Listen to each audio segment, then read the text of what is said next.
এই যে আমরা কি কোনো বিচার পাবো না? আমরা সাধারণ মানুষদেরকে আমাদের কি কোনো বিচার নাই? আমাদের কি কোনো মানে আমরা কি বাংলাদেশের নাগরিক না? আমরা শুধু এটুকুই চাই, আমাদের অধিকার আমরা চাই। আমার এখানে আসছেন, আমি কি ব্যক্তিগত কোনো পারিশ্রমিক চেয়েছি আপনার কাছে? আমাকে কোনো ব্যক্তিগত টাকা পয়সা দিয়েছেন? দেন নাই। কিছু করতে পারি আর না পারি, আজকে যে আমার সামনে এসেছেন, কথা বলেছেন, কিছুটা কি শান্তি পাচ্ছেন? হ্যাঁ, অবশ্যই অনেক শান্তি পাচ্ছি। তাই আমি ওই বাচ্চারা যে ডেলিভারি হওয়ার আগেও আমি কোর্টে ধরেছি, জানেন এই জায়গার জন্য।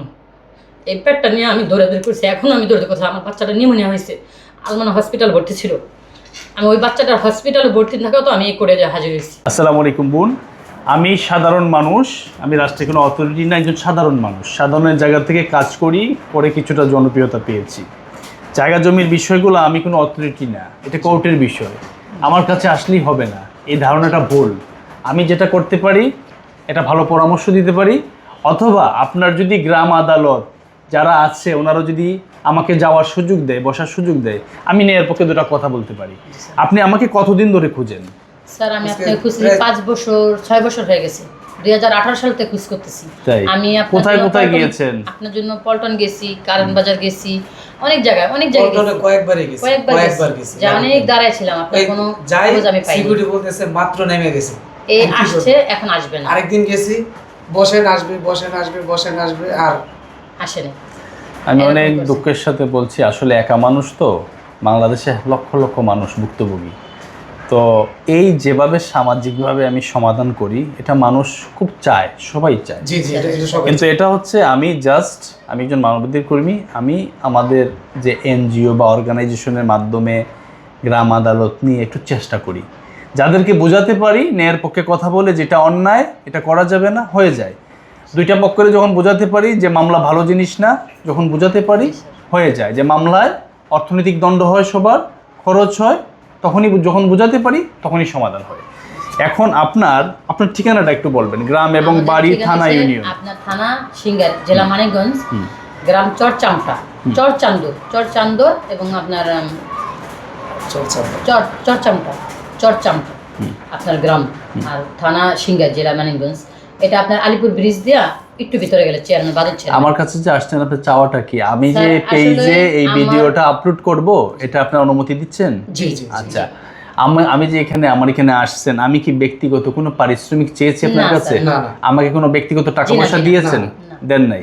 আচ্ছা, আমার কাছে চাওয়াটা কি? আপনার কাছে চাওয়া হলো আপনার ভালো ভালো মানুষের সাথে, যেমন সচিব, তারপর এমপি সাহেব, অনেক ভালো ভালো মানুষের সাথে আপনার হাত আছে। ওনারা যদি আমাকে সাহায্য করে, আপনি যদি আমাকে সাহায্য করেন, তাহলে আমি আমার আসলে হাত আছে না, হয়তো অনেক প্রোগ্রাম দেখে আমি ছোট মানুষ হিসাবে অনেকে প্রোগ্রাম দেখে আমার। ওইটাই আপনি কি আমার মাধ্যমে ওনাদের দৃষ্টি আকর্ষণ করছেন? আপনার মাধ্যমে দৃষ্টি আকর্ষণ করেছে, ওনারা যেন আমাকে একটু ফলো করে, বাস আমাকে একটু দেখে।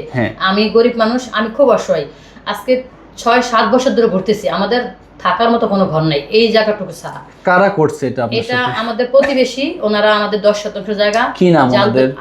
আলামিন 10% জায়গা। আপনি কি সত্য বলছেন তো? স্যার আমি যদি একটা মিথ্যা কথা, আপনার কাগজগুলো ঠিক আছে। হ্যাঁ, আমি যদি একটা মিথ্যা কথা বলি, যদি আমার একটা মিথ্যা প্রমাণ ধরাতে পারেন, ওইখান থেকে আমি চলে আসবো, আমার কোনো বিচার লাগবে না।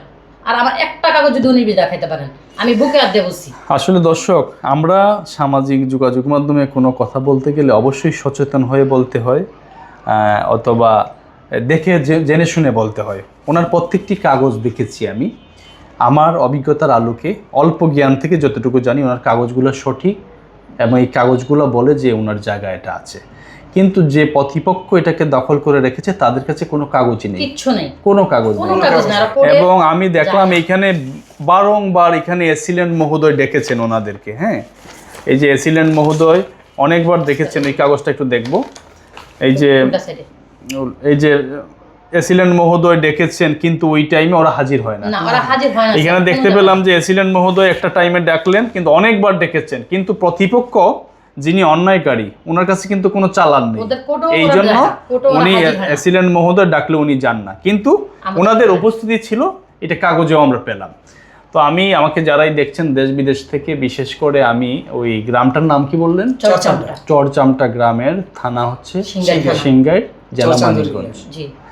আমি দৃষ্টি আকর্ষণ করছি আপনাদের, ওইখানে জনপ্রতিনিধি যারা আছেন, যে আপনারা আসলে, আমার পক্ষে তো একা সম্ভব না, আপনারা যদি সবাই মিলে সমন্বয় করে আমাকে আসার সুযোগ দেন, আমি এই ঘটনাটা আসতে চাই, সোশ্যাল অ্যাওয়ারনেস করতে চাই, ন্যায়ের পক্ষে কথা বলতে চাই, একজন অসহায়ের পাশে দাঁড়াতে চাই। সবার কাছে আমার একটা রিকোয়েস্ট, আমাদেরকে একটু দয়া করেন। আমরা অনেক টাকা নষ্ট করে, অনেক দৌড়াদৌড়ি করে, অনেক হয়রানি হয়ে আমরা আসছি আপনাদের কাছে। আপনারা সবাই আমাদেরকে একটু দয়া করেন, আমাদের পিছু একটু শ্রম দেন। আসলে আমার কাছে কিছু নাই, আমি ওনার কথাগুলো আমার পেজের মাধ্যমে আমি আপলোড করে দিচ্ছি। যারা আছেন সুশীল সমাজ, জনপ্রতিনিধি, জনগণ যারা আছেন, আপনারা যদি একটু চরচামটা, পোস্ট হচ্ছে চান্দহর, থানা সিংহের, জেলা মানিকগঞ্জ। স্যার আমি আরেকটু বলি, আমার একটা বাচ্চা আছে 10 মাস, এখন বর্তমান 1 বছর বয়স।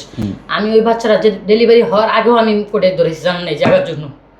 এই পেটটা নিয়ে আমি দৌড়াদৌড়ি করছি, এখন আমি দৌড়াদৌড়ি করছি। আমার বাচ্চাটা নিউমোনিয়া হয়েছে, আলমানা হসপিটাল ভর্তি ছিল। আমি ওই বাচ্চাটার হসপিটালে ভর্তি থাকাও তো আমি এই কোর্টে হাজির হয়েছি এই জায়গাটার জন্য শুধু। স্যার প্লিজ আমাদের একটু সাহায্য করেন আপনারা। আচ্ছা, আপনারা যে এত জায়গায় গিয়েছেন আমাকে খুঁজে, আমি কিছু করতে পারি আর না পারি, আজকে যে আমার সামনে এসেছেন, কথা বলেছেন, কিছুটা কি শান্তি পাচ্ছেন? হ্যাঁ অবশ্যই অনেক শান্তি পাচ্ছি। তাই আসলে এই ছোট বাচ্চাটা রেখে নিয়ে আমি কোলে করে নিয়ে অনেক বৃষ্টি, অনেক কুয়াশার ভিতরে আমি গেছি স্যার। এই যে কয়দিন আগে অনেক বৃষ্টি ছিল, অনেক বৃষ্টির ভিতরে আমি এই বাচ্চাটারে নিয়ে কোলে করে গেছি। এদিকে বসবেন আপনি, এখন এই ওইদিকে ক্যামেরা চলতেছে তো, এখানে বসেন। হ্যাঁ, এই আপনারা একটু সাইডে থাকবেন। একটু এই বাচ্চাটারে কোলে করে নিয়ে আমি কোর্টে হাজির হয়েছি, কিন্তু ওরা কোনো কোর্টে হাজির হয় না, কিচ্ছু হয় না। ওরা শুধু আমাদেরকে হয়রানি করে, ওরা আমাদেরকে জায়গায় যেতেই দেয় না। আমরা জায়গায় গেলেই আমাদেরকে মারধর করে, টর্চার করে এবং দল ক্ষমতার পাওয়ার দেয়। এতদিন দেয় আওয়ামী লীগ ক্ষমতা, এখন দেখাবে বিএনপির ক্ষমতা। বলে আমাদের উপরে কে আছে, আমাদেরকে কে দেখাবে। ওরা এইসব কথা বলে আমাদের হুমকি দেয়। আমার হাজব্যান্ডে মারছে, আমার ননাসে মারছে, আমারে মারছে। ওরা এই 4 মাস আগে, 4 মাস আগে আপনার মানিকনগর থেকে তদন্ত করেছিল, ওদের সামনে আমাদের টর্চার করছে। আমরা থানায় মামলা করছি, থানাতে কোনো প্রতিদান পাই নাই, কোনো দারোগা কোনো কেউ আসে নাই জিজ্ঞেস করতে। আসলে ওনার কাছে আসে, উনি কিছু টাকা দিয়ে চলে যায়। এই যে আমরা কি কোনো বিচার পাবো না? আমরা সাধারণ মানুষ থেকে আমাদের কি কোনো বিচার নাই? আমাদের কি কোনো মানে, আমরা কি বাংলাদেশের নাগরিক না? আমরা শুধু এটুকুই চাই, আমাদের অধিকার আমরা চাই। ওনারা হচ্ছে, দর্শক যারা দেখছেন, ওনারা আমার মাধ্যমে এই ভিডিওটি আপলোড করার অনুমতি দিয়েছেন, এবং রাষ্ট্র থেকে, রাষ্ট্রের সর্বোচ্চ মহল যারা আছেন বা যারা দেখেন, আপনাদের সবার কাছে আমার একটাই চাওয়া থাকবে যে আমি একা পারবো না, কিন্তু আমি এই চান্দহর গ্রাম চরচামটা, ওইখানের যিনি জনপ্রতিনিধি, ওইখানের অনেক ভক্ত আমার আছেন, শুভাকাঙ্ক্ষীরা অনেকে আমার প্রোগ্রাম দেখেন। আমি বিশ্বাস করি যে একজন জনপ্রতিনিধি যদি অনুগ্রহ করে, আমি এই ছোট্ট মানুষটিকে যদি আপনারা একটু যোগাযোগ করতেন, আপনাদের সবার সমন্বয়ে সকল কৃতিত্ব আপনাদের থাকবে। আমি শুধু একজন সাধারণ মানুষ হিসেবে আপনাদেরকে হেল্প করব। আমি এই বোনটির পাশে দাঁড়াতে চাই। একটি মানুষ কখন কান্না করে? আসলে কোর্টের বারান্দায় যেতে যেতে উনি অনেক মামলা করেছে, অনেক বছর ধরে ঘুরতেছে, কিন্তু আসলে কোনো রেজাল্ট আসতেছে না। কিন্তু আমার পরামর্শ থাকবে যেটা সামাজিকভাবে গ্রাম আদালতের মাধ্যমে বসে আমরা সমাধান করাটা সবচেয়ে উত্তম, তাহলে আপনারা অর্থদণ্ড থেকে বাঁচতে পারবেন। আর আরেকটা পরামর্শ, আমার এই পরামর্শটা আপনারা নেবেন, এটা আমার অভিজ্ঞতার আলোকে বলা। এই বিষয়টা শুধু 2টা ওয়েতে সমাধান হবে। এছাড়া স্থানীয় কিছু দালাল আছে, কিছু গ্রামের দালাল আছে, বলবে আমাকে 10,000 দেন, আমাকে 20,000 দেন, আমাকে 50,000 দেন, এটা কেউ সমাধান করতে পারবে না। তাও দিয়েছেন, এই যে আপনারা এটা ধরা খেয়েছেন টাকা দিয়ে, কোনো লাভ হবে না। এটা দালালরাও কিছু করতে পারবে না, আমিও কিছু করতে পারবো না। আমি কি করতে পারবো? শুধু চেষ্টা করতে পারবো। কথাগুলো বুঝতে হবে আমাকে। হ্যাঁ, আমি শুধু 2টা পক্ষকে নিয়ে গ্রাম আদালত নিয়ে একটা অ্যাওয়ারনেস করতে পারবো, বোঝাতে পারবো যে এটা আপনারা অন্যায় করছেন, আপনারা যেহেতু জায়গা কাগজ টাগজ কিছু নাই, এটা আপনারা ছাড়েন। এই ধরনের গ্রাম আদালত নিয়ে একটি কথা বলবো। এখন আপনারা যদি কোনোভাবেই যদি না হয়, তাহলে আমরা কিন্তু কোর্টের দ্বারস্থই থাকতে হবে।